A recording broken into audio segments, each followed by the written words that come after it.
Beshem Ha'af, Ve'aben, Ve'ruah HaKodes, Ha-Elohim Echad.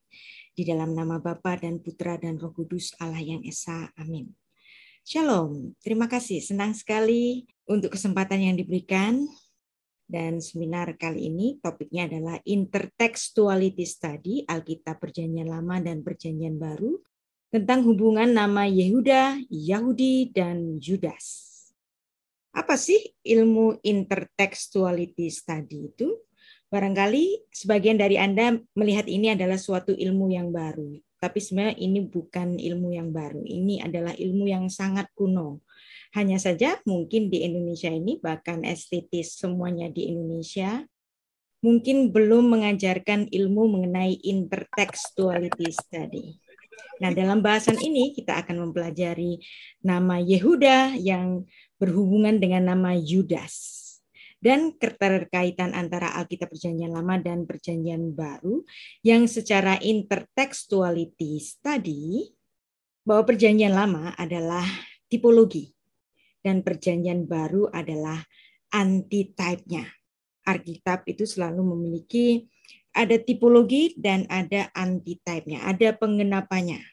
Hubungan antara Yehuda, Yahudi, dan Yudas. Jadi di sini kita mempelajari bersama sesuatu yang nggak dipelajari di STT manapun di Indonesia. Bersyukur sekali kita ada di BBCO dan kita akan mempelajari apa sih ilmu dari intertextuality study ini yang merupakan bahasan dari salah satu bab di buku saya, Injil Salib. Nah, ini ada bahasan khusus Yudas, Yehuda, dan Yahudi. Nah, apa sih intertextuality study itu? Ini mirip dengan satu ilmu yang mungkin Anda sudah kenal, yaitu konkordasi. Konkordasi, biasanya Anda sudah tahu misalnya ini adalah suatu indeks dan menghubungkan antara kata-kata yang sama, dan secara sederhana itu adalah register kata-kata, istilah-istilah dari Alkitab, Perjanjian Lama dan Perjanjian Baru. Nah, misalnya kalau Anda ngetik di sini, ada situs yang bisa memberitahu kita konkordasi ayat satu dengan ayat yang lainnya, misalnya di situs ini www.imankatolik.org. Nanti Anda bisa ketik misalnya nama Yehuda. Kalau Anda ngetik nama Yehuda, karena di sini konkordasinya hanya berdasarkan dari kata-kata yang sudah diterjemahkan, Anda akan ketemu nama Yehuda itu hanya ada di Perjanjian Lama. Dan di Perjanjian Baru apa gitu. Ada hubungannya enggak dengan Yahudi dan Yudas? Ilmu konkordasi yang dari Alkitab yang sudah diterjemahkan ini enggak ada. Nah, makanya kita akan belajar mengenai intertextuality study, ilmu yang mungkin baru di telinga Anda, tetapi ini sesungguhnya ini adalah ilmu kuno. Telaah sores, telaah akar kata yang sama. Jadi mau nggak mau, kalau mau intertextuality study dari telaah sores, kita harus sedikitnya bisa membaca Alkitab bahasa asli Ibrani. Nah, di sini misalnya saya mengajukan satu sores. Yod, dalet, he. Nah, yod, dalet, he, ini yada. Nah, yada itu artinya berterima kasih atau bersyukur. Bisa juga mengaku. Nah, dari sores yang sama ini ada 3 aksara, yod, dalet, he. Ini nanti ada muncul bermacam-macam kata. Yang dimana kata yada, bersyukur, berterima kasih, asalnya itu dari kata tangan. Yad, yod, yad. Nah, tangan. Tangan kita yang kalau diangkat itu seperti ini, ada hubungannya dengan kata terima kasih. Yada, muncul kata hode, muncul kata hodu, muncul kata Yehuda, muncul kata modeh ani, muncul kata moda, ode. Anda tahu o to joy, ode. O to joy itu kan tulisan bahasa Inggrisnya itu kan ode. Nah, ode-nya itu dari bahasa Ibrani, ode. Jadi lagu pengucapan syukur, ode, o to joy. Nah, toda. Nah, toda raba dalam bahasa Ibrani Anda tahu kan? Sebagian dari Anda. Toda raba, terima kasih banyak. Nah, toda, terima kasih. Lehodot, memuji. Nah, ini semua memiliki akar kata yang sama dan kita mencoba untuk menelisik Perjanjian Lama dan Perjanjian Baru. Yod, yada tadi. Yod, yod ya. Aksara yod di sini, Anda lihat di sini ada tangan. jadi yod, yad, tangan. Nah, karena Alkitab Ibrani yang paling kuno itu ditulis dengan bahasa Ibrani, dengan aksara Paleo-Hibru, dan Paleo-Hibru yang terkuno itu adalah mirip dengan huruf-huruf hieroglif Mesir. Kenapa kok mirip dengan huruf hieroglif Mesir? Karena Musa sekolahnya di Mesir. Dan sebelum Musa ada seseorang yang sangat pintar di situ, dan kemungkinan dia mendirikan institusi pendidikan. Dia siapa? Dia adalah Yusuf, putranya Yakub. Kita sudah belajar waktu itu bersama-sama di Conference Bali Bless Conference 6 Desember yang lalu, di mana pembicaranya adalah Profesor Eli Sorking Eisenberg, menyatakan kepada kita bahwa filsafat Yahudi itu berpikir secara konkret. Nah, kalau filsafat Yunani itu biasanya berpikir secara abstrak. Bahasa-bahasanya yang diperkenalkan untuk berpikir itu biasanya kering, abstrak. Tetapi kalau filsafat Yahudi itu selalu berpikir secara konkret. Misalnya waktu itu Profesor Eli bilang, ketika Tuhan memerangi bumi karena ada banyak kejahatan, dia menurunkan banjir. Dan di situ seolah-olah Tuhan sedang berperang dengan manusia. Nah, setelah banjir itu selesai, Tuhan itu seolah-olah meletakkan senjatanya, yaitu panahnya ditaruh di langit. Nah, kemudian busur panah itu disebut dengan keshet atau rainbow. Nah, artinya di situ Tuhan mengatakan, aku sudah selesai berperang. Nah, ini adalah salah satu contoh dari sastra Ibrani atau filsafat Ibrani yang selalu berpikir secara konkret. Bahasa Ibrani atau Alkitab Ibrani itu seolah-olah seorang ibu yang sedang bicara dengan anaknya yang masih kecil. Nah, pastilah dia tidak akan bicara secara abstrak kepada anaknya yang masih balita. Seorang ibu akan bicara dengan bahasa sesederhana mungkin. Kata toda, terima kasih. Misalnya ada di dalam Mazmur 26 ayat 7. Sambil memperdengarkan nyanyian syukur. Nah, kata syukur, terima kasih ini diambil dari kata Ibrani toda. Nah, toda tadi berasal dari akar kata yada. Ada kata ode, biarlah aku mengucap syukur. Nah, ini bentuk verbanya itu jasif. Let me thank to you. Nah, dalam bahasa Ibrani-nya cuma satu kata, ode. Tapi kalau diterjemahkan dalam bahasa Inggris, let me thank to you. Atau dalam bahasa Indonesia itu, aku hendak bersyukur, 3 kata. Satu kata dalam bahasa Ibrani, 3 kata dalam bahasa Indonesia. Nah, ini menariknya dalam bahasa Ibrani.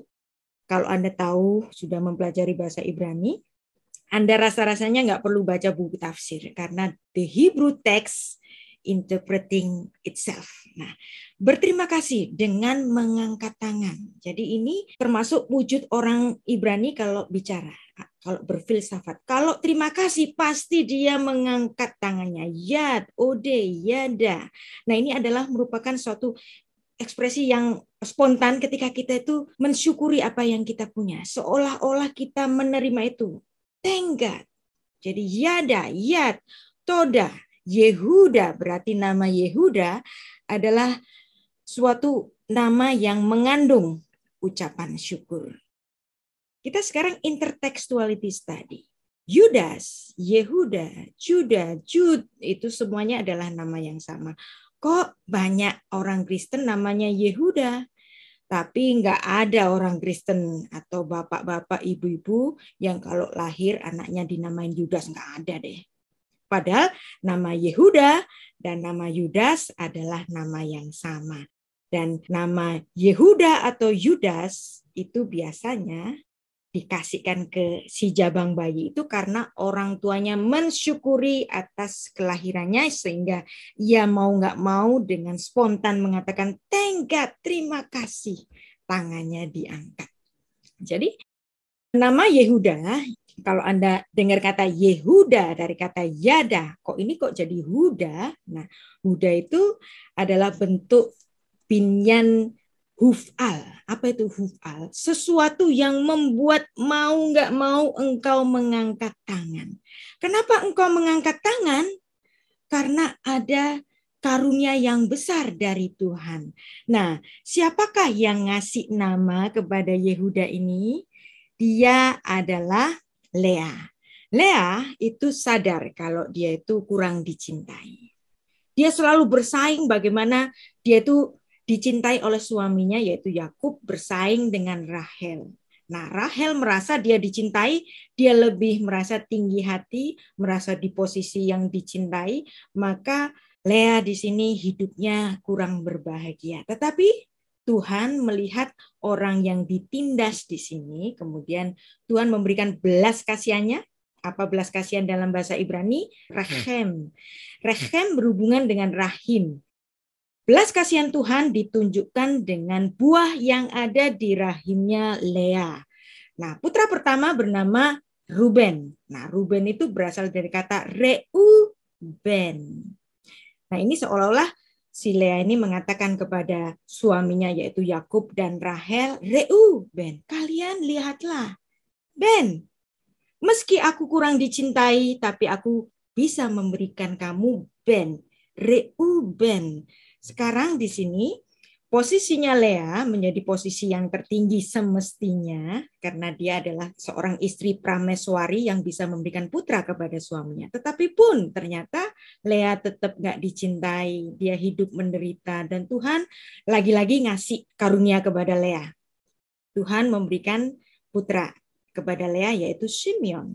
Nah, Simeon itu dan biarlah dia mendengarkan. Artinya di sini Lea, doa-doa Lea yang kurang dicintai ini didengar oleh Tuhan dengan memberikan belas kasihannya, Rechem, rahim kepada Rechemnya, kepada rahimnya si Lea ini. Nah, kemudian ada juga putra ketiga yaitu Lewi dan kemudian putra keempat tetap dia masih kurang dicintai. Nah, tapi walaupun dia kurang dicintai, mau nggak mau, Lea harus mengucap syukur kepada Tuhan. Tuhan, terima kasih, Engkau selalu mendengar doaku, biarpun aku kurang dicintai. Aku dapat memberikan putra kepada suamiku. Nah, dia memberikan putranya yang keempat ini, Yehuda. Tuhan, aku harus mengangkat tanganku kepadamu. Nah, kemudian kata Yehuda ini karena diberikan kepada seorang laki-laki, anaknya yang laki-laki itu artinya, dan biarlah dia bersyukur dalam bentuk jasib, yang merupakan refleksif dari berkat Tuhan, namanya biarlah dia mengucap syukur. Nah, ini adalah jenis-jenis dari verba Ibrani yang kalau Anda sudah mempelajari sastra Ibrani ini, Anda nggak perlu baca buku tafsir, Anda akan tahu bagaimana bahasa Ibrani interpreting itself. Nah, bahasa Ibrani ada banyak sekali verbanya itu, binyannya yaitu mood ada 7, tensesnya ada 7, subjeknya ada 10. Jadi kalau bahasa Inggris itu punya kata makan, eat, ate, eating, eaten, 4. Tetapi kalau bahasa Ibrani karena dia ada 7 mood, 7 binyan, 7 kali 7 tenses, jadi 7 kali 7, 49. Kali lagi ada 10 subjek. Berarti satu kata kerja Ibrani bisa setidaknya berubah menjadi 490 dan Anda bisa membayangkan di sini ini ditulis oleh Musa 3.500 tahun yang lalu. Itulah sebabnya Philo dari Alexandria, nggak ada orang itu nulis kayak begini. Maka tidak bisa tidak, Musa adalah filsuf terbesar sepanjang zaman. Kejadian 29 ayat 35. Bagaimana Musa menulisnya? Mengandung pula lah ia lalu melahirkan seorang anak laki-laki. Maka ia berkata, sekali ini aku akan bersyukur kepada Tuhan. Itulah sebabnya ia menamai anaknya Yehuda. Ode, biarlah aku bersyukur. Mau nggak mau Tuhan, aku mengangkat tanganku. Bentuk binyannya hifil, refleksif. Sesuatu yang membuat dia mengangkat tangan. Dia dikasih oleh Tuhan meskipun tidak dipandang oleh suaminya. Bagaimana perubahan nama Yehuda menjadi Yudas? Yehuda itu bahasa Ibrani. Yudas itu adalah helenisasi dari bahasa Ibrani tadi. Nah, Yehuda akhiran A, kalau dalam sastra Yunani itu nggak kena kalau diberikan kepada orang laki-laki. Maka untuk menunjukkan maskulinnya, maka harus diberi akhiran S seperti nama Yeshua, namanya Yesus Yeshua. maka dikasih akhiran S menjadi Yesus. Demikian juga nama Yehuda dikasih akhiran S menjadi Yudas. Nah, jadi artinya di sini nama Yudas, nama Yehuda adalah nama yang sama. Dan dalam zamannya Yesus dulu, nama orang diterjemahkan itu biasa. Biasa saja. Jadi ada nama Yudas banyak. Karena nama Yudas itu adalah nama yang sangat umum. Ada Yudas saudara Yesus, ada Yudas Iskariot yang paling terkenal, Yudas yang bukan Iskariot yaitu Tadius, kemudian ada Yudas dari Galilea, semuanya ini ada di Perjanjian Baru. Jadi nggak selalu nama Yudas itu selalu bermakna negatif. Nah, sekarang kita akan belajar mengenai Yudas. Saya ngajak Anda untuk belajar mengenai siapa sih diri Yudas ini?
Nah, itu kita sudah sedikit mengenal siapa itu Yudas. Siapa sih yang nggak kenal Yudas? Kita semua kenal itu siapa Yudas, apalagi Yudas yang bernama Yudas Iskariot. Nah, apa sih artinya Yudas Iskariot? Yudas, Yehuda, Iskariot. Yehuda orang Keriot.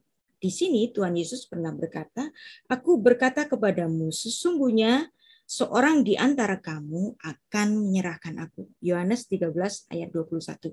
Pengkhianatan Yudas Iskariot ini kita sudah tahu semua. Dan kalau kita sudah di sekolah minggu, apalagi kita sudah kenal betul siapa dia. Dan Yudas adalah satu-satunya di antara 12 murid Yesus yang berasal dari Yudea. Apa itu Yudea?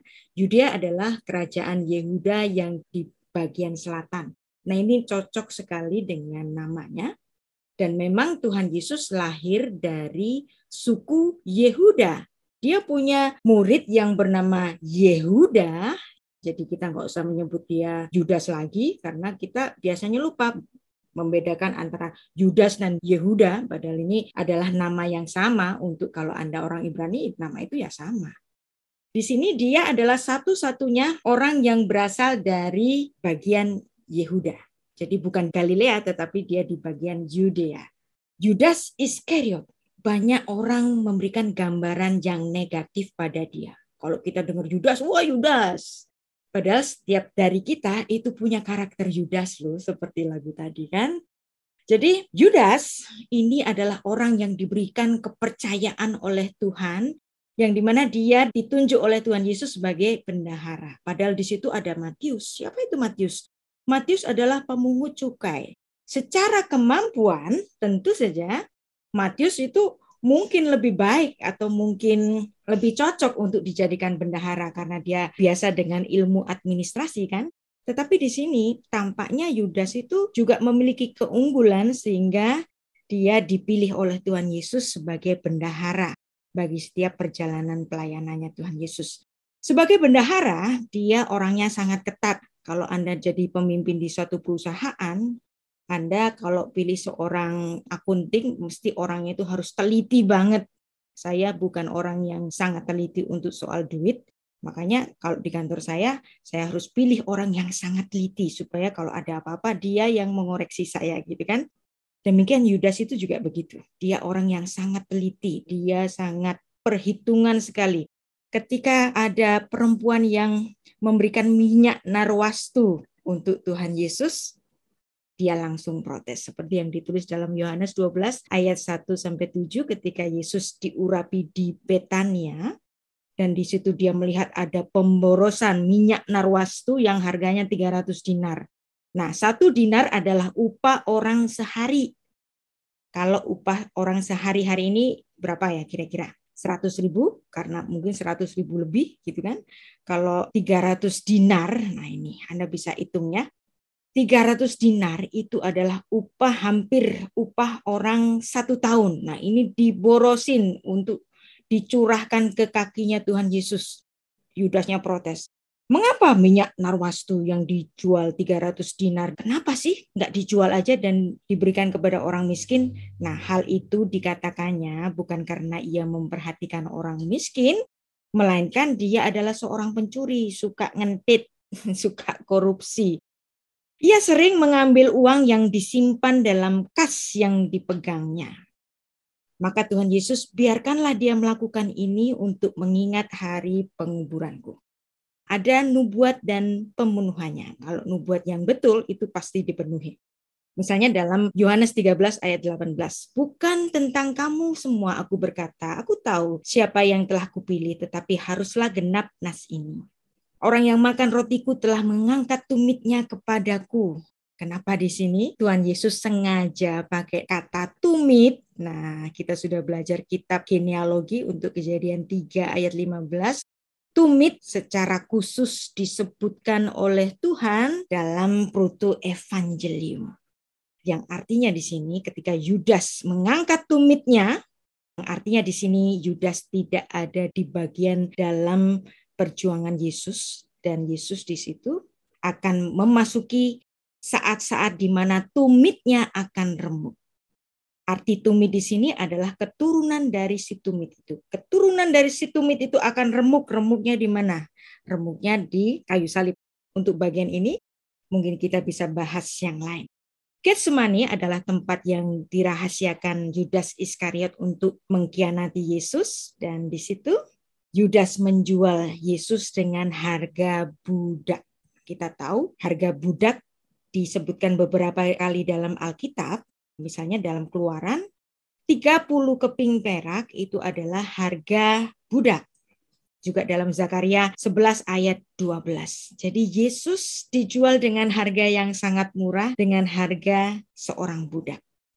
Jadi ini ternyata Yudas hanya melabeli Yesus seharga budak. Bisa menjadi suatu perenungan bagi kita. Apa sih kurangnya Yudas Iskariot? Yehuda Iskariot.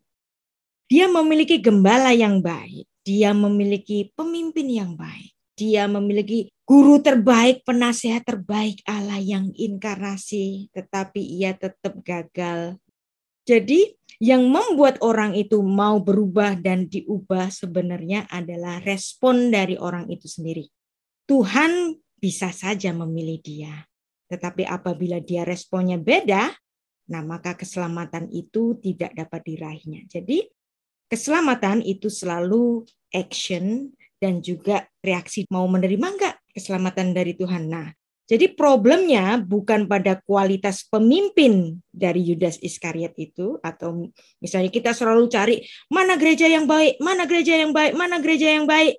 Tapi kalau andanya enggak mau diubah, percuma. Toh di sini Yudas Iskariot kurang apa? Gembala yang baik dia punya, pemimpin yang baik dia punya, guru terbaik dia punya, penasehat yang baik dia punya, tapi dia menjadi orang yang sama, enggak berubah. Jadi apa hubungannya dengan Yehuda, muridnya Yesus ini, dengan Yehuda yang ada di Perjanjian Lama? Yehuda di Perjanjian Lama itu juga orang yang sangat pintar, seperti Yehuda Iskariot yang di Perjanjian Baru. Walaupun ada Matius yang ahli administrasi, tapi toh dia yang dipilih sebagai bendahara. Di sini Yehuda di Perjanjian Lama, putra dari Yakub, dia terbiasa memimpin kakak-kakak dan adik-adiknya. Bahkan dalam Kejadian 49 ayat 10, dia dijanjikan oleh bapaknya itu untuk memimpin suatu kerajaan yang tidak pernah berakhir. Tongkat kerajaan ini tidak akan beranjak dari Yehuda. Luar biasa sekali. Jadi Yehuda adalah putra keempat dari Lea, tetapi secara karakter dia memiliki karakter kepemimpinan yang luar biasa. Tongkat kerajaan tidak akan beranjak dari Yehuda ataupun lambang pemerintahan dari antara kakinya sampai dia datang yang berhak atasnya. Maka kepadanya akan takluk bangsa-bangsa. Berkat yang luar biasa ini oleh Yakub malah nggak diberikan kepada Yusuf, tapi diberikan kepada Yehuda. Ini sangat luar biasa sekali, dan terjadilah ada kerajaan Yehuda, dan dari suku Yehuda ini akan lahir Mesias yang dijanjikan. Nah, dari Yehuda ini pula akan banyak nama-nama Yehuda, yang dimana salah satu yang bernama Yehuda itu adalah murid Tuhan Yesus, dan dia adalah orang yang mengkhianati Yesus. Nah, kenapa kok yang mengkhianati Yesus itu adalah Yehuda? Kok bukan nama yang lain sih? Nah, ini adalah suatu hubungan tipologi dan antitype-nya. Secara nama juga ada nama Yehuda. Dari nama Yehuda timbul nama kerajaan Yehuda. Kemudian ketika mereka dibuang di Babel, karena kerajaan utara itu sudah hilang, 10 suku itu sudah hilang. Kemudian mereka dibuang di Babel. Nah, sekembalinya mereka pulang dari Babel, nama Yehuda menjadi sinonim dengan nama Israel. Karena dari kerajaan Yehuda lah Israel itu masih eksis. Nah, luar biasa kan? Kalau kita melihat sejarah-sejarah dunia, seorang pengkhianat itu berasal dari dalam sendiri. Seorang yang bernama Adolf Hitler, dia membunuh 6 juta orang Yahudi. Ternyata ditelisik terus, ternyata Adolf Hitler ini punya darah Yahudi. Jadi orang yang bisa sedemikian kejam membunuh 6 juta orang Yahudi sendiri. Sama juga, siapakah yang mengkhianati Yesus? Yang lahir dari suku Yehuda, Yahudi. Dia adalah Yehuda, orang Yahudi sendiri. Sama juga nanti kalau Anda belajar mengenai Julius Caesar. Siapa yang mengkhianati Julius Caesar? Dia adalah Brutus yang adalah anak angkatnya sendiri yang sangat dipercaya. Sama juga di sini. Yang mengkhianati Yesus adalah Yehuda. Yang dimana Yesus adalah dari suku Yehuda. Nah, bagaimana tipologi dan antitype? Yehuda, Yudas ini dalam kisah Yusuf yang dijual sebagai budak dengan harga budak. Nama Yehuda dalam perjanjian lama dan Yehuda Iskariot dalam perjanjian baru. Ada seorang anak laki-laki yang paling dicintai oleh bapaknya. Dia adalah Yusuf. Ketika Yusuf itu diberi jubah indah oleh bapaknya, nah ini jubah indah dalam bahasa Ibrani itu ketonet pasim. Di dalam bahasa Indonesia itu diterjemahkan jubah yang maha indah. Ketonet pasim dalam bahasa Ibrani itu juga bisa bermakna jubah kerajaan, royal garment. Ketika Yusuf itu mengenakan royal garment, apa yang terjadi? Dia dibully oleh kakak-kakaknya. Anda bisa nanti ada kaitannya dengan perjanjian baru. Ketika Yesus dikenakan jubah ungu, royal garment, saat itu pula Yesus dibully oleh orang-orang yang ada di sidang itu. Kenapa kok mereka benci sama Yusuf? Ada satu yang juga membuat mereka benci ketika si Yusuf ini dengan naifnya bercerita tentang dua mimpi-mimpinya bahwa saudara-saudaranya, bapaknya, bahkan ibunya semua akan menyembah dia. Nah, ketika dia bicara tentang penglihatannya itu, apa yang terjadi? Dia dihukum oleh saudara-saudaranya. Apa yang terjadi pada pengadilan Yesus ketika Yesus mengutip apa yang disebut dalam Daniel 7 ayat 13 dan ini berhubungan dengan Matius 24 ayat 30. Pada saatnya nanti ada anak manusia yang ada di awan-awan. Nah, saat itu pula Yesus mendapatkan penghukumannya kepadanya. Jadi di sini Anda lihat bahwa ada Yusuf yang sedang dibully ketika mengenakan ketonit parsim, yaitu royal garment, dengan Yesus yang ketika dia mengenakan royal garment, dia dibully oleh orang-orang yang sedang mengadili dia. Kenapa? Kalau di perjanjian lama ada iri hati. Ketika mereka iri hati, udah gimana caranya si Yusuf ini bisa terbuang dari antara keluarganya. Siapa yang kemudian berinisiatif? Yang berinisiatif adalah Yehuda. Yehuda mengatakan demikian. Marilah kita jual dia kepada orang Ismail. Perhatikan. Orang Ismail. Ingat-ingat ini kata Ismail. Tapi janganlah kita apa-apakan dia. Jadi Yehuda di sini nggak ada keinginan untuk membunuh adiknya ini. Jangan apa-apain dia. Tapi bagaimana caranya dia itu bisa keluar dari keluarga ini. Karena dia adalah saudara kita, darah daging kita, dan saudara-saudaranya mendengarkan perkataannya. Siapa yang ngomong ini? Dia adalah Yehuda. Yang artinya di sini Yehuda bertindak sebagai pemimpin. Nah, Yehuda perjanjian lama menjual Yusuf seharga budak. Kemudian mereka menjual Yusuf pada rombongan pedagang dari kaum keturunan Ismail itu dengan harga 20 shikal perak. Nah, ini equal dengan harga 30 keping perak yang tadi disebut dalam kitab Taurat dan juga dalam perjanjian baru, dan ini dikenakan pula kepada Yesus dengan harga seorang budak.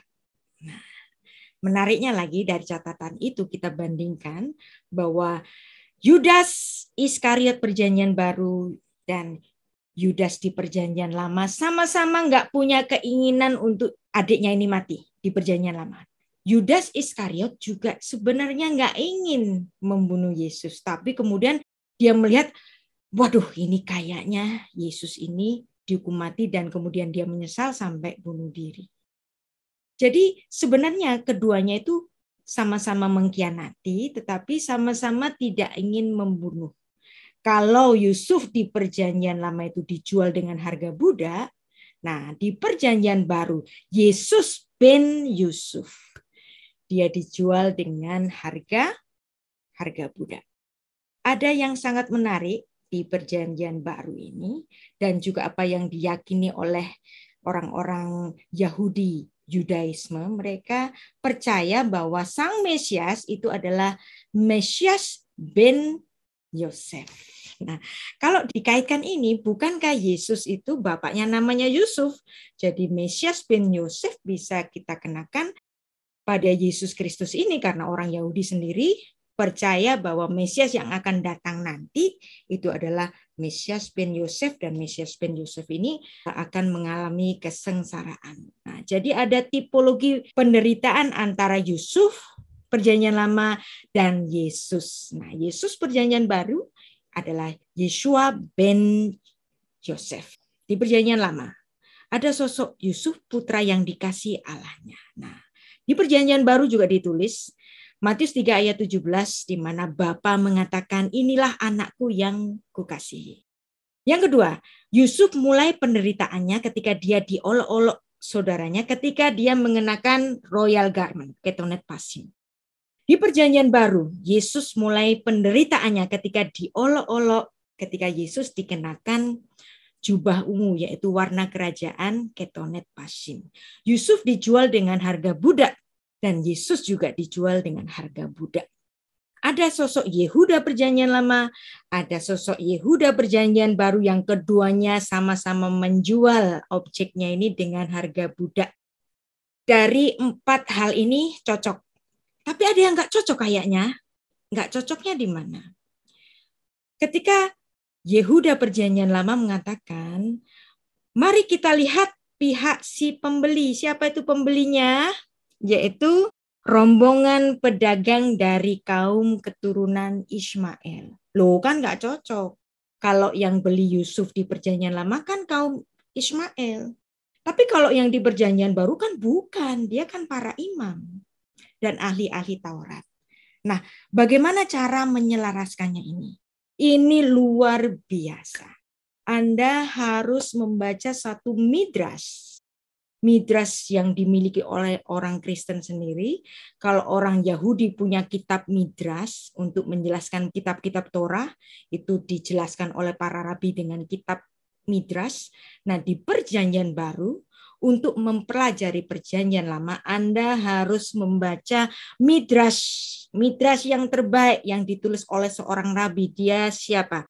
Dia adalah Rasul Paulus, yaitu Rabi Saul. Nah, midrasnya Rabi Saul itu akan bisa menjelaskan kenapa di perjanjian lama ada pembeli kalangan Ismail. Nah, ini jadi nggak cocok dong dengan perjanjian baru.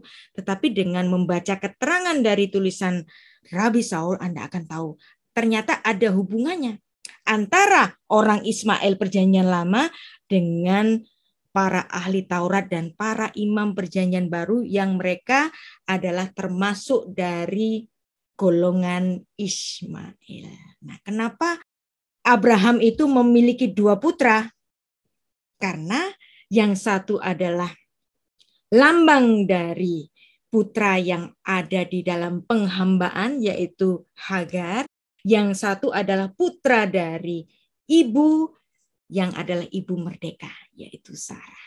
Jadi hubungan tipologi dan antitype perjanjian lama, kita sudah tahu ada banyak sekali. Sekarang kita menyelaraskan adanya nama Ismail dalam perjanjian lama sebagai si pembeli budak.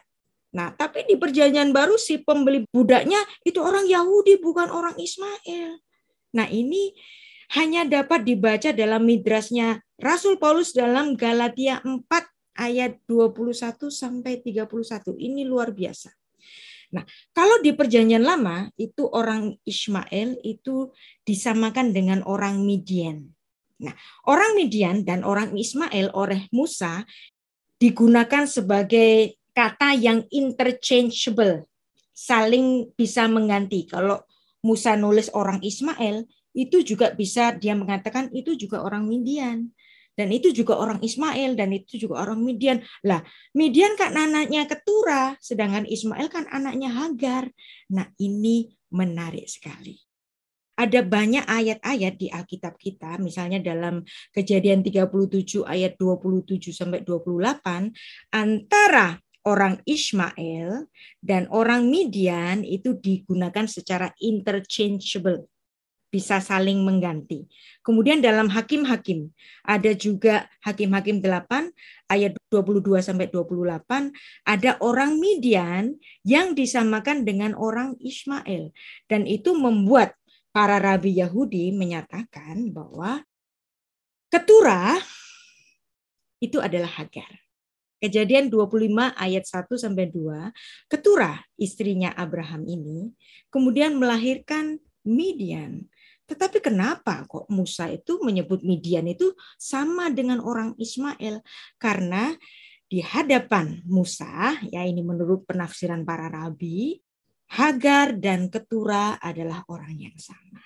Nah, kenapa kok kemudian ada nama Ketura? Nah, nama Ketura itu seperti misalnya nama Sarai diganti menjadi nama Sarah. Misalnya nama Yakub diganti dengan nama Israel. Nah, seperti itu. Sama juga Hagar itu namanya diganti dengan Ketura. Apa artinya Ketura? Ketura itu artinya wangi.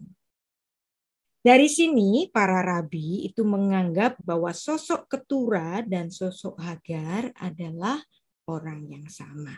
Itulah sebabnya di Alkitab Perjanjian Lama ada penyebutan orang Ismail itu bisa sinonim dengan orang Midian. Kenapa kok diartikan sama? Karena ibunya sama. Karena Ismail adalah putra pertama dari Hagar. Jadi putra-putra yang dilahirkan Hagar itu boleh juga disebut dengan Ismail, orang-orang Ismail. Nah, apa yang dituliskan dalam Galatia pasal 4 ayat 21 sampai 31, ya. Nah, ini menarik sekali. Ini cocok dengan penafsiran para rabi yang dimana rabi itu menganggap Ketura, Ketoret yang wangi itu dikenakan kepada Hagar. Nah, jadi ini untuk menyelaraskan kenapa kalau di Perjanjian Lama dijualnya ke orang Ismail. Jadi siapa sih orang Ismail dalam Perjanjian Baru? Nah, ini seperti ada yang ditulis dalam Pengkhotbah 1 ayat 9. Apa yang pernah ada akan terjadi lagi. Apa yang pernah ada di Perjanjian Lama akan terjadi di Perjanjian Baru. Kalau Yusuf dijual ke orang Ismail, nanti Yesus, putra Yusuf, itu juga akan dijual ke orang Ismail. Nah, ini midrasnya orang Yahudi dan midrasnya orang Kristen sama.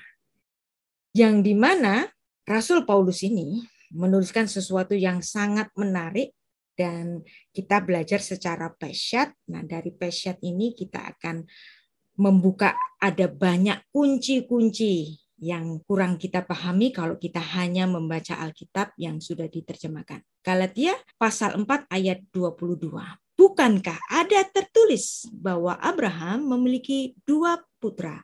Seorang dari perempuan yang menjadi hambanya, seorang dari perempuan yang merdeka. Jadi hadirnya 2 putra dalam kehidupan Abraham itu bukan sesuatu yang kecelakaan, tetapi itu adalah suatu tipologi bahwa putra yang dilahirkan dari perempuan yang adalah budak, perempuan tidak merdeka, Hagar, akan melahirkan putra yang tidak merdeka pula. Tetapi ada pula putra yang dilahirkan oleh perempuan yang merdeka, yaitu apa? Sarah. Maka dia juga akan melahirkan putra yang merdeka. Nah, menurut Galatia pasal 4 di sini, kalau Anda nanti membaca secara lengkap, ini luar biasa. Bahkan di sini, Rasul Paulus itu menempatkan orang Israel jasmani sebagai putra dari Hagar. Yang dimana putra dari Hagar secara jasmani ini kan Ismail, yang artinya di sini Paulus menempatkan Israel jasmani itu adalah orang-orang yang masih dalam penghambaan, yaitu Ismail. Ring the bell? Kalau di Perjanjian Lama Yusuf dijual ke orang Ismail, Yesus Kristus dijual ke orang Ismail menurut apa yang sudah kita pelajari dalam Galatia 4 ayat 21 sampai 23. Kita baca ayatnya ya. Ayat 21, katakanlah kepadaku, hai kamu yang mau hidup di bawah hukum Taurat, tidakkah kamu mendengarkan hukum Taurat? Bukankah ada tertulis bahwa Abraham memiliki 2 anak? Seorang dari perempuan yang menjadi hambanya dan seorang dari perempuan yang merdeka. Tetapi dari perempuan yang menjadi hambanya itu, ia diperanakkan menurut daging, dan anak perempuan yang merdeka itu oleh karena janji. Ini adalah suatu kiasan, sebab kedua perempuan itu adalah 2 ketentuan Allah. Yang satu berasal dari Gunung Sinai, ya, Hagar kan orang Mesir.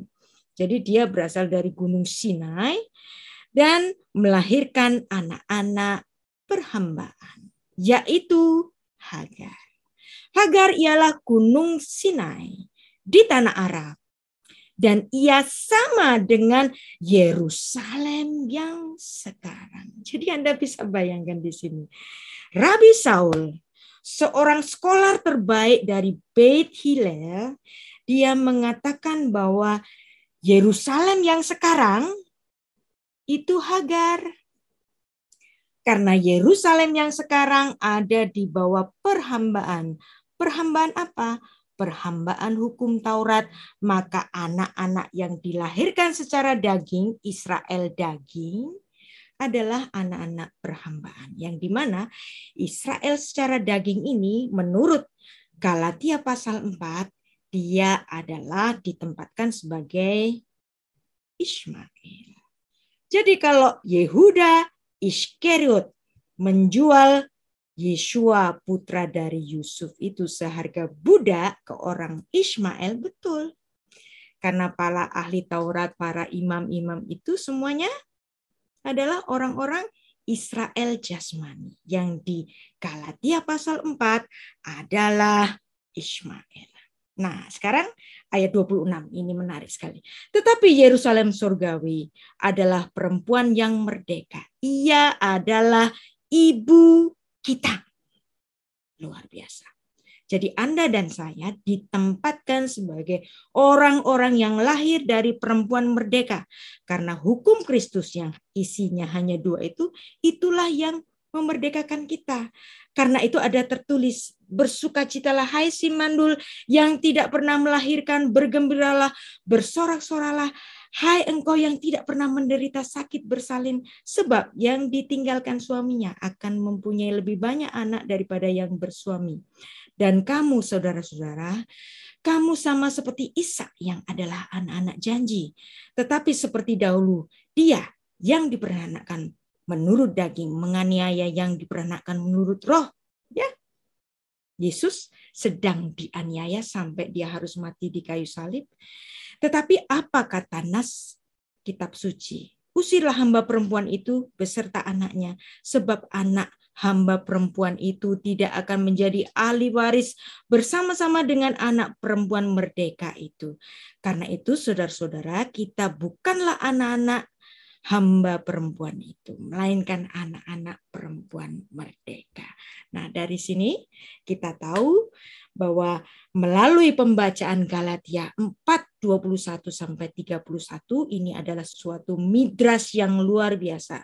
Ini adalah suatu penjelasan sejelas-jelasnya untuk memahami apa yang ditulis dalam kitab Taurat yang tidak bisa kita mengerti. Kok bisa sih, ngapain sih Tuhan itu membiarkan Abraham itu punya 2 putra? Bukannya Abraham itu adalah orang pilihan Tuhan.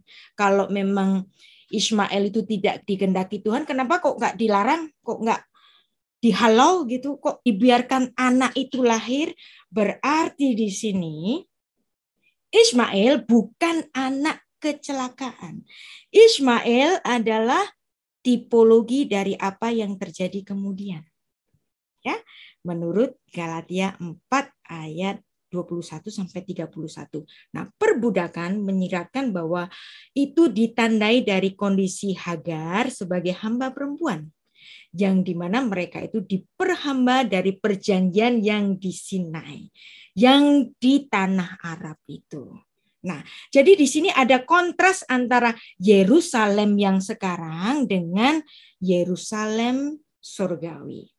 Kita dapat membayangkan bahwa penafsiran ini, ya, kalau ini seandainya dibaca oleh orang-orang Yahudi rabbinik, ini akan menjadi suatu kejutan yang luar biasa. Mereka selalu menempatkan kami adalah putra-putra Ishak dan Yakub, tetapi menurut Galatia pasal 4 ini, mereka digambarkan sebagai anak-anak yang ada di dalam penghambaan, yaitu Yerusalem yang sekarang, anak-anak dari Hagar, dan mereka adalah golongan dari Ishmael. Nah, jadi di sini jelas Galatia 4 ayat 25, Hagar adalah Gunung Sinai. Hukum Taurat itu diturunkan di gunung ini, bukan? Ya. Dan dia adalah Yerusalem yang sekarang. Nah, mungkin ada orang yang menyanggah bagaimana nama Hagar itu terhubung dengan Gunung Sinai yang sekarang. Ketika hukum Taurat itu diberikan kepada Musa di Gunung Sinai, hal ini tampaknya tidak ada sangkut pautnya dengan Hagar. Maka saya bisa membayangkan apabila ada muncul tuduhan-tuduhan yang beredar itu banyak. Rasul Paulus itu ngajarin yang nyeleneh-nyeleneh.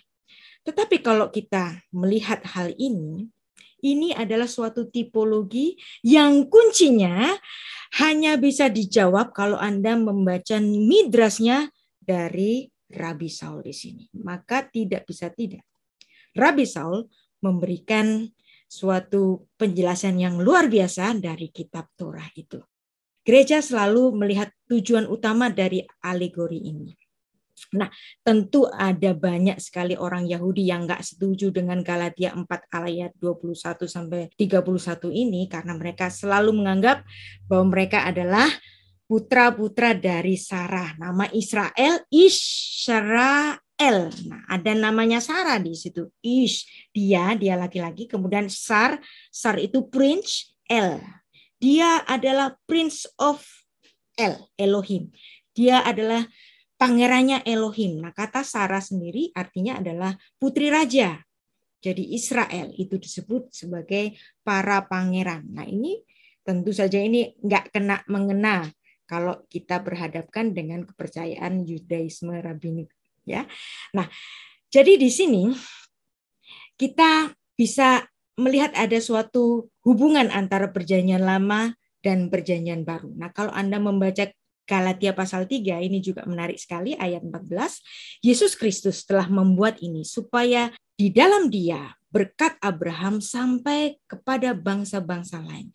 Sehingga oleh iman kita menerima roh yang telah dijanjikan itu. Ayat 29, sehingga jikalau kamu adalah mirip Kristus, maka kamu adalah keturunan Abraham dan berhak menerima janji Allah.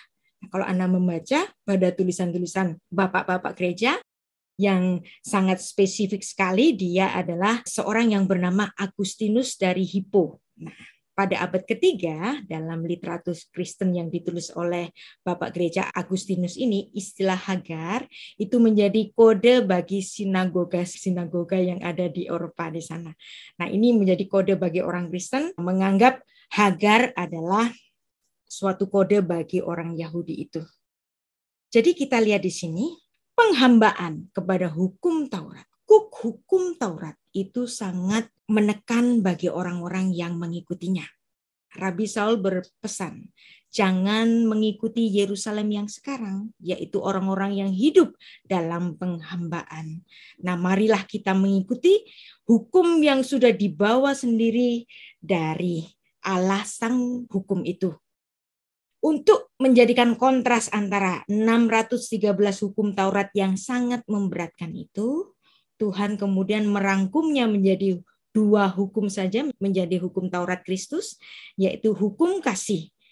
Dan karena hukum kasih ini hanya berisi 2 saja, dan itu sangat meringankan, Itulah sebabnya Tuhan Yesus berkata, marilah kepadaku semua yang letih lesu dan berbeban berat, aku akan memberikan kelegaan kepadamu. Pikulah kuk. Nah, kuk ini adalah lambang dari hukum yang dipikul. Pikulah kuk yang kupasang, pikulah hukum yang kupasang.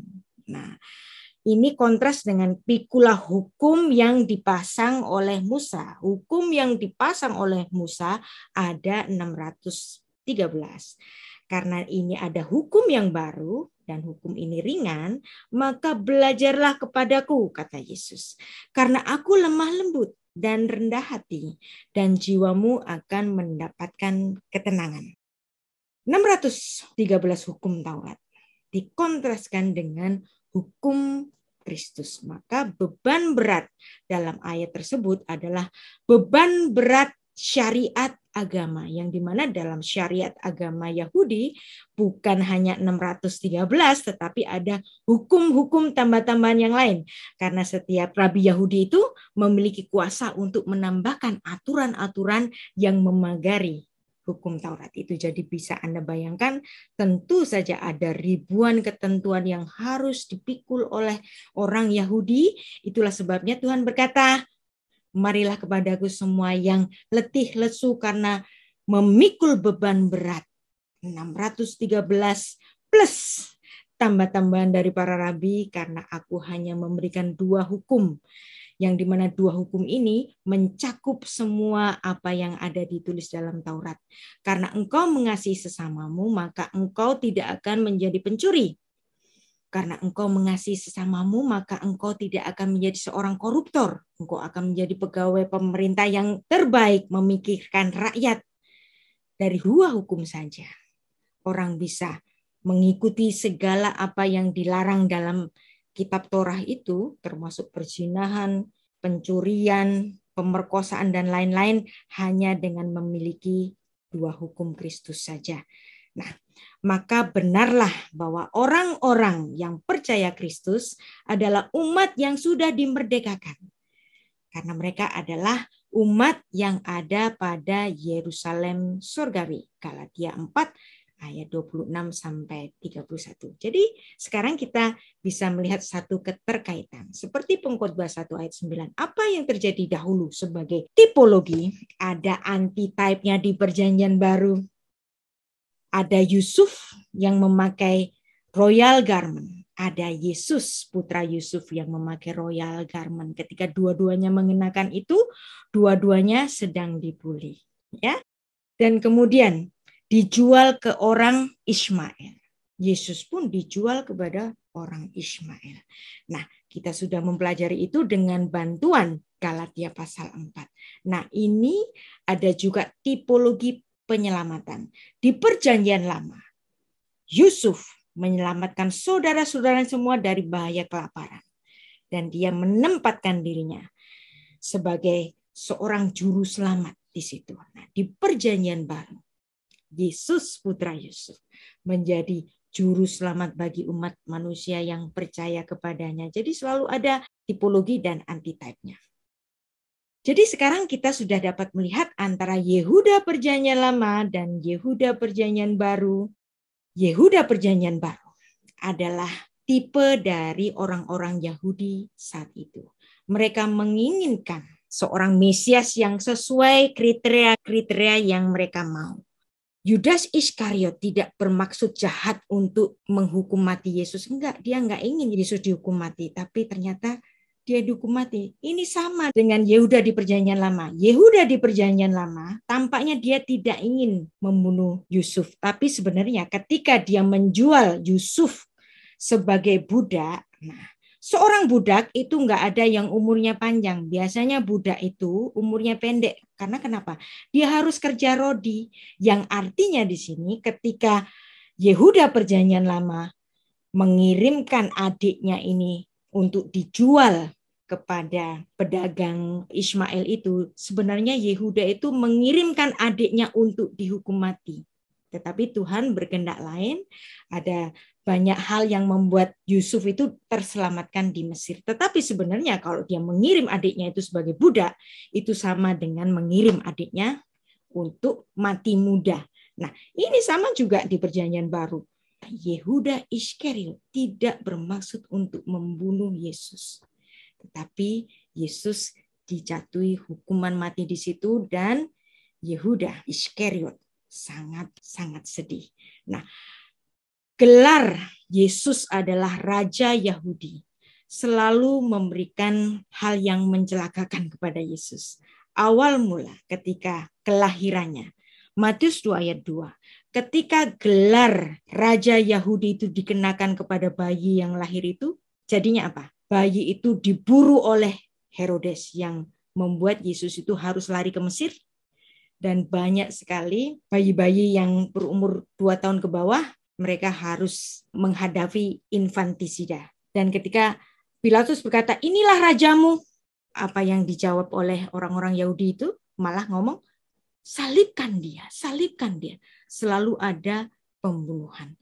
Jadi inilah apa yang terjadi pada Perjanjian Lama dan Perjanjian Baru. Yesus yang adalah Raja Yahudi ketika dia mengenakan jubah kerajaan, ketonet pashim, royal garment. Saat itu pula ada penolakan bahwa dia adalah raja orang Yahudi. Nah, jadi orang Yahudi dan Yehuda Iskariot adalah orang-orang yang salah memahami Yesus. Ketika Tuhan Yesus memasuki Yerusalem dengan keledainya itu, semua mengatakan Hosana, Hosana. Dan inilah Sang Mesias yang dijanjikan itu. Ketika mereka itu merasa, loh, Mesiasnya kok gini-gini doang? Kok nggak ngusir orang Romawi? Salah dong kita. Nah, saat itu pula nggak berselang berapa hari mereka langsung bilang salibkan dia, salibkan dia. Kenapa? Orang-orang Yahudi, orang-orang Yehuda demikian karena mereka salah memahami Yesus. Demikian pula Yehuda Iskariot, dia salah memahami Yesus. Dan inilah yang sudah kita pahami bersama, bahkan orang-orang Yahudi sampai hari ini, misalnya dalam tulisan Rambam, dia adalah Rabi abad ke-11, dia menulis dalam bukunya Hilchot Melachim 11 ayat 3.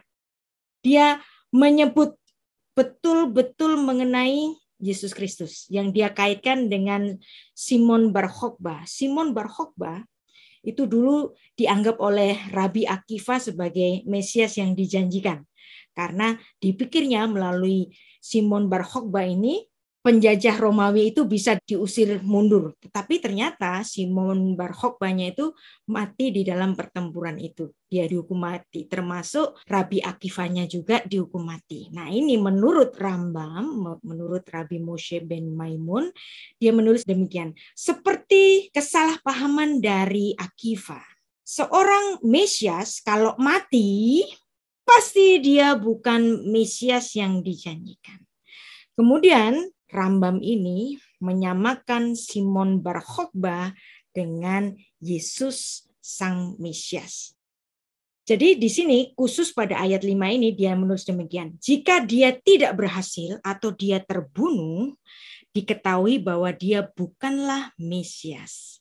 Jadi Yesus itu kan Mesias yang terbunuh. Di mata Rambam, kalau Mesias itu mati, berarti dia bukan Mesias yang dijanjikan. Sama dengan Simon Bar Khokhbah. Bahkan di ayat 6, Rambam, rabinya orang Yahudi pada abad ke-11 ini mengatakan khusus nyebut namanya Yesus. Bahkan Yesus orang Nazaret yang tampaknya menjadi Mesias, nah artinya di sini Yesusnya orang Kristen ini ada juga di dalam kacamata mereka, ada di dalam apa yang mereka teliti itu. Yesus orang Nazaret yang tampaknya menjadi Mesias, dia dibunuh dan telah diadili. Daniel telah bernubuat tentang dia seperti yang dikatakan, juga orang-orang yang lalim dari bangsamu akan membesarkan diri sehingga penglihatan itu menjadi kenyataan dan mereka akan tergelincir. Nah, di mata Rambam kalau Mesias itu nggak gagah perkasa, tidak dapat memulihkan Yerusalem, berarti dia Mesias palsu. Itulah sebabnya orang-orang Yahudi sampai hari ini itu menginginkan kapan Mesias yang sesuai kriteria dari Rambam ini akan hadir. Nah, jadi semuanya sampai hari ini mereka masih salah paham terhadap Yesus Kristus karena Yesus Kristus dianggap bukan orang yang mengembalikan kerajaan Daud. Kerajaan dalam masa kerajaan kejayaannya Daud dan kejayaannya Salomo. Jadi sikap Yudas adalah lambang dari sikap Yahudi sebagai bangsa sampai hari ini. Itulah sebabnya mereka masih menunggu Mesias yang dijanjikan. Itulah kenapa kita sudah menyadari apa yang ditulis dalam Yohanes 1 ayat 11, ia datang kepada milik kepunyaannya. Tetapi milik kepunyaannya tidak menerima dia. Kenapa? Karena mereka punya kriterianya sendiri. Sampai hari ini. Saya pernah berseluruh dengan seorang rabi, ngomong-ngomong sama saya, dia tanya kepada saya, apa sih perbedaan kamu dengan saya, kata si rabi itu. Bedanya itu kalau kamu nungguin Mesias yang datang kedua kalinya kan gitu. Kalau saya nunggu Mesias yang pertama kali datang. Terus si rabi itu guyonan juga. Guyonannya lucu banget. Nanti kalau seandainya sang Mesias yang datang itu ternyata namanya Yehoshua, nanti kita sama-sama nanya yuk gitu. Nanti akan saya tanya, ini kedatanganmu yang pertama atau yang kedua? Jadi lalu kita ketawa bareng-bareng. Oh, ternyata perbedaannya cuman Mesias yang datang pertama atau yang datang kedua. Nggak peduli namanya siapa. Kalaupun namanya itu Yehoshua, saya akan tetap nanya, ini kedatanganmu yang pertama atau kedatanganmu yang kedua. Nah, itulah sebagai penutup dari apa yang kita pelajari hari ini. Suatu ilmu yang mungkin baru yang Anda dapatkan mengenai intertextuality study dari sores kata yang sama, akar kata Ibrani yang sama antara Yada, Yehuda, Yahudi, dan Yudas, Yehuda, Iskariot. Beshem ha'af, ya ben Feruah HaKodes, Ha-Elohim, Echad, di dalam nama Bapa dan Putra dan Roh Kudus, Allah yang Esa. Amin. Shalom.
Juga